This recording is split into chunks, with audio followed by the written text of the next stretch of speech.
Hello बच्चों, तो कैसे हैं आप लोग। उम्मीद करता हूँ ठीक होंगे, सुरक्षित होंगे और अपने घर पे होंगे। तो बच्चों, जैसा कि मैंने अपने पहले की वीडियो में बताया था कि जो हम उपसंघ वर्टिब्रेटा पढ़ रहे थे, इसको कई छोटे छोटे वर्गों में डिवाइड किया गया है। तो आज हम उसके बारे में पढ़ने वाले हैं। तो पढ़ने से पहले आप लोग देख रहे हैं @बफर बिंग। चलिए शुरू करते हैं इसमें। तो इसको 6 वर्गों में बांटा गया है। तो सबसे पहले पॉइंट लिख लेते हैं हम लोग। कशेरुकी। बच्चों, जो वर्टिब्रेट होते हैं इनको हिंदी में कहते हैं कशेरुकी। कशेरुकी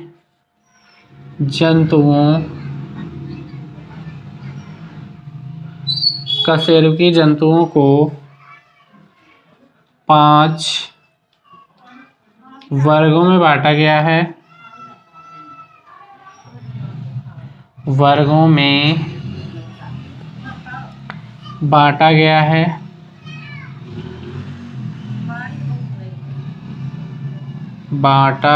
है। चलिए इसके 5 वर्गों के नाम लिख लेते हैं, फिर हम लोग बारी बारी से जो इनको वर्ग है उनको पढ़ लेंगे। तो चलिए, सबसे पहले इनको वर्ग आता है, उसका नाम होता है साइक्लोस्टोमेटा।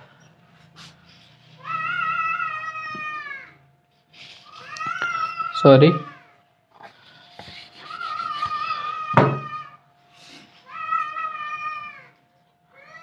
साइक्लोस्टोमेटा।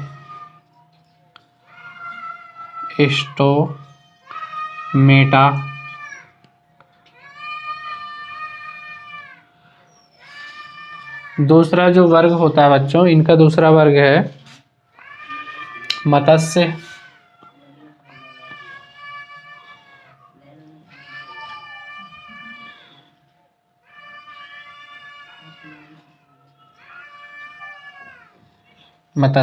इसको इंग्लिश में बच्चों कहते हैं साइक्लोस्टोमेटा ही। साइक्लोस्टोमेटा। हाँ, लेकिन इसका नाम अलग होता है बच्चों। इसको कहते हैं फिशेस। FISHES, fishes. तीसरा इसका जो वर्ग होता है बच्चों, तीसरा इनका होता है जल स्थलचर।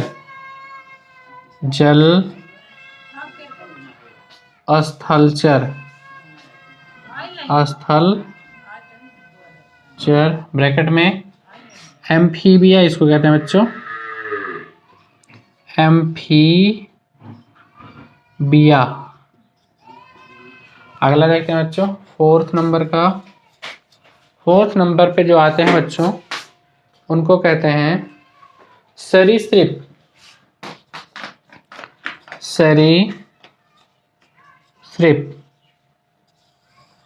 इंग्लिश में बच्चों कहते हैं रेप्टाइल।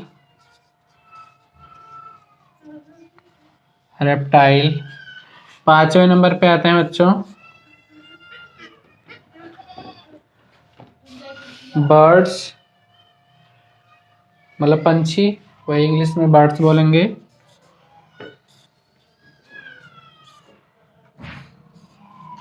पंछी इंग्लिश में शायद इनको एक और नाम से जानते हैं बच्चों।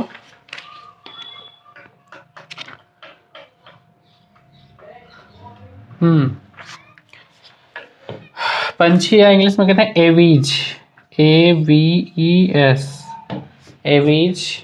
6ठे नंबर पे बच्चों हम लोग आ जाते हैं जिस वर्ग के अंदर हम लोग बांटे गए हैं, स्तनधारी।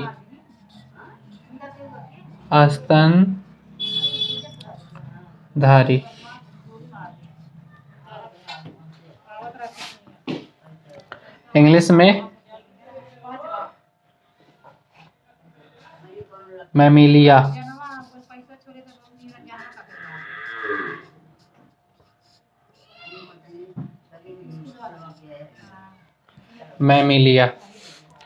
तो बच्चों, कशेरुकी जंतुओं को 5 वर्गों में बांटा गया है।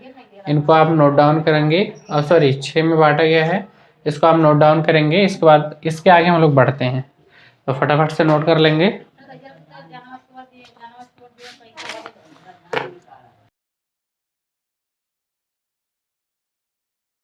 चलिए बच्चों, हम लोग अब पढ़ना स्टार्ट करते हैं पहला दूसरा करके।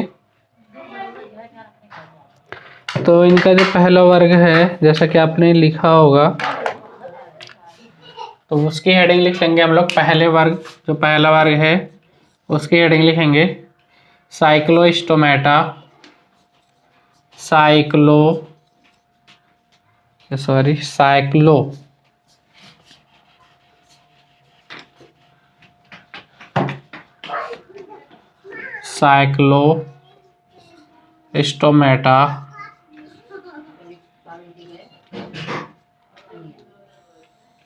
इंग्लिश में भी यही होता है बच्चों,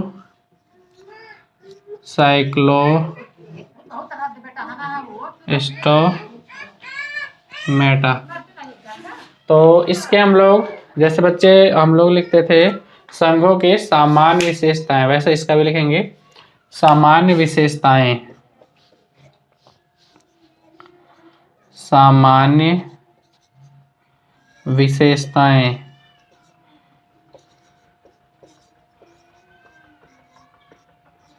सामान्य विशेषताएं इंग्लिश में जनरल कैरेक्टर।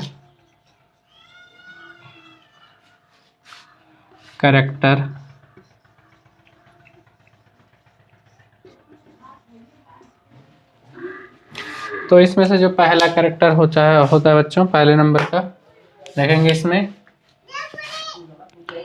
पहले नंबर का जो कैरेक्टर होता है, देखते हैं इसमें। हाँ, तो इसमें कहा गया बच्चों,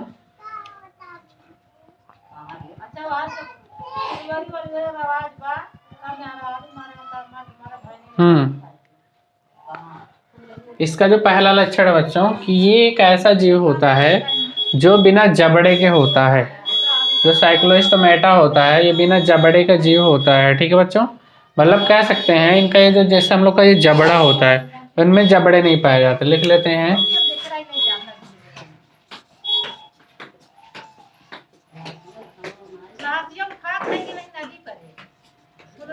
ये बिना जबड़े के कशेरुकी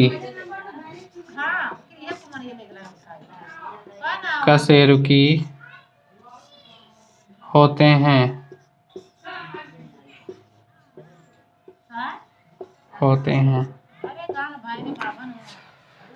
दूसरा पॉइंट देखते हैं बच्चों, इनमें कहा जा रहा है,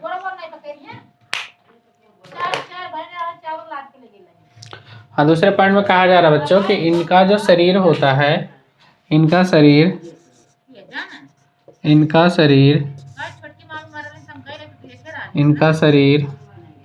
लंबे ईल के समान,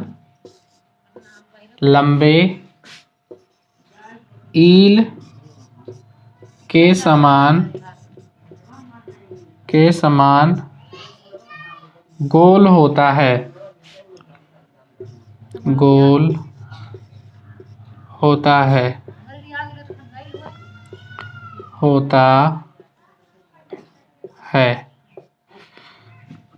ध्यान से देखेंगे बच्चों, इसमें कहा जा रहा है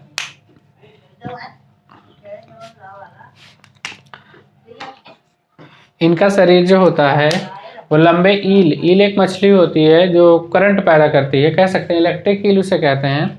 एक बार में 500 वोल्ट की करंट जनरेट करती है, जिससे अगर कोई व्यक्ति टच करे उसको मर भी सकता है या उसको शॉक बहुत तेजी से लग सकता है। तो इनकी भी जो बॉडी होती है, जो साइक्लोस्टोमेटा के अंतर्गत आते हैं, वो इलेक्ट्रिक ईल की तरह मतलब बड़ी होती है और गोल होती है। इनका जो दूसरा पॉइंट है। चलिए तीसरे पॉइंट में देखते हैं बच्चों। तीसरे पॉइंट में देखते हैं बच्चों, कहा जा रहा है इसमें, लिखा है इसमें इनकी त्वचा पर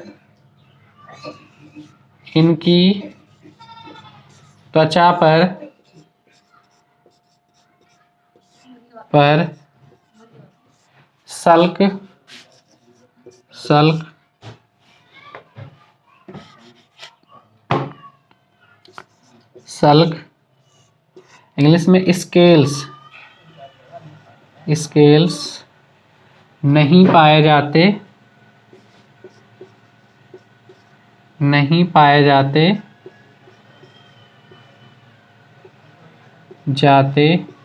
तथा इनकी त्वचा चिकनी होती है। इनकी त्वचा चिकनी होती है। चिकनी होती है। चिकनी होती है।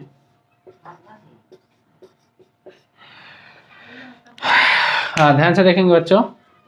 इसमें बताया गया है इनकी त्वचा पर सल्क यानी स्केल्स नहीं पाए जाते हैं तथा इनकी त्वचा चिकनी होती है। तो बच्चों स्केल्स एक तरीके से आप देखे होंगे कि अगर सर्वाहारी होंगे, ओमनिवोरस होंगे, तो अगर मछली आप लेने गए होंगे तो गांव में एक तरीके से कह सकते हैं चोइटा कहते हैं गांव में। तो उसको जो निकालते हैं वही स्केल्स होता है। तो इस वर्ग के जो प्राणी होते हैं उनके ऊपर स्केल्स नहीं पाए जाते, यानी सल्क नहीं पाई जाती। तो जब स्केल्स नहीं पाया जाएगा तो उनकी बॉडी बहुत स्लिपरी होगी, यानी बहुत ज़्यादा चिकनी होगी। वही इस पॉइंट में कहा जा रहा है। ठीक बच्चों, अगला वाला पॉइंट देखते हैं। चौथे नंबर का पॉइंट, चौथे नंबर के पॉइंट में कहा जा रहा है बच्चों, यह परजीवी जंतु हैं जो दूसरे कशेरुकी से संबंध हो जाता है। ध्यान से देखेंगे बच्चों, कहा जा रहा है यह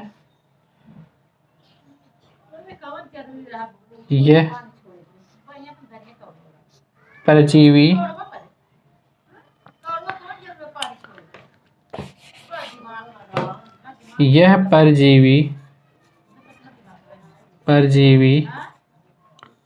जंतु है। यह परजीवी जंतु है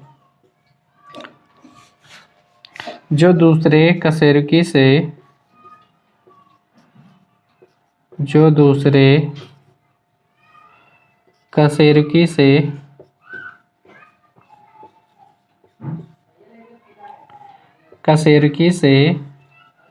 संबंध रखता है।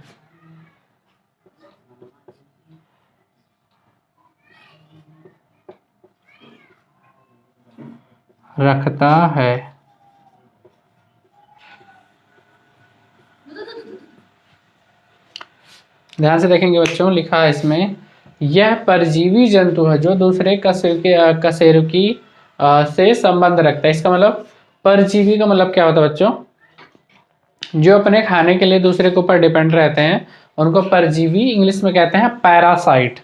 तो जो दूसरे जीव पर डिपेंड रहते हैं, जैसे हमारे सर में जो जुए होते हैं वो हमारे ऊपर डिपेंड रहते हैं, तो उन्हें हम परजीवी कह सकते हैं।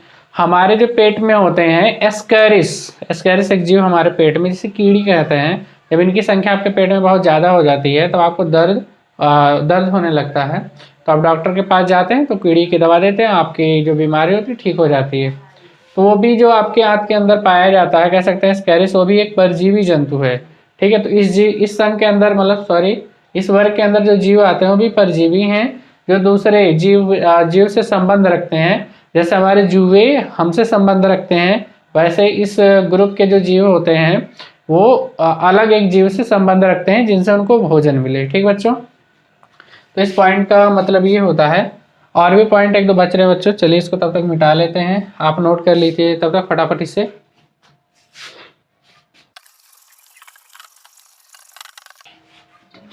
चलिए अगला पॉइंट देखते हैं बच्चों, 5वें नंबर का पॉइंट, लास्ट पॉइंट है। इसमें कहा जा रहा है जबड़े की अनुपस्थिति के कारण यह मछलियों तथा अन्य कशेरुकी प्राणियों से भिन्न होता है। जैसे कहा जा रहा है बच्चों कि इसमें जो जबड़ा होता है, लिख लेते हैं, जबड़े अनुपस्थित होने की वजह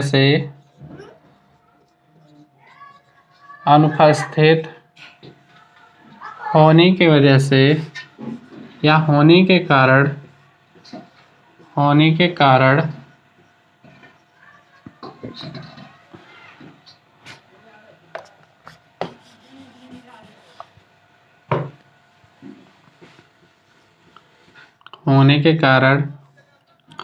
यह दूसरे मछलियों से भिन्न होता है।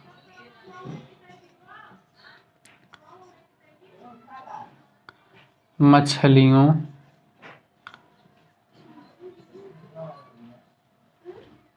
से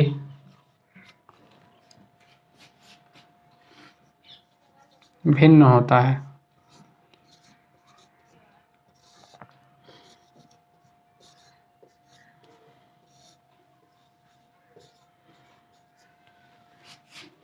तो बच्चों ये हैं इस सारे के पॉइंट्स।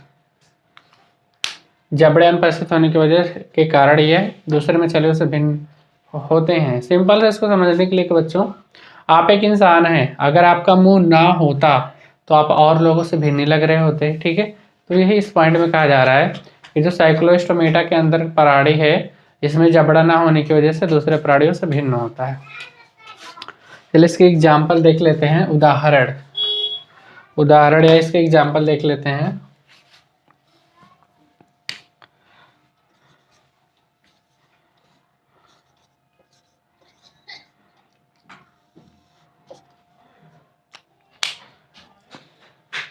इनके जो उदाहरण बच्चों इसमें है पेट्रोमाइजॉन,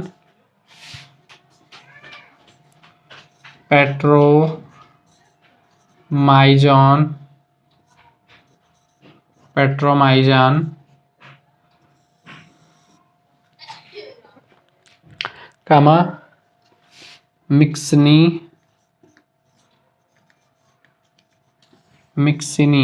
या मिक्सिन कह सकते हैं बच्चों इसे, मिक्सिन। इसको बच्चों हैग फिश के नाम से भी जानते हैं, हैग फिश आदि।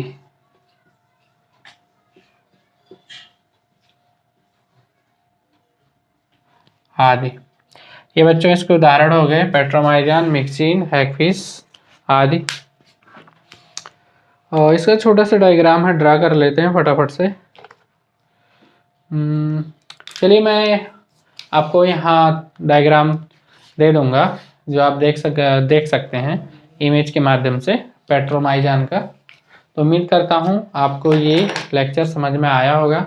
अगर जो चीज़ आपको नहीं समझ में आती है नीचे कमेंट सेक्शन में आप पूछ सकते हैं, उसका आंसर आपको ज़रूर दिया जाएगा। थैंक यू बच्चों।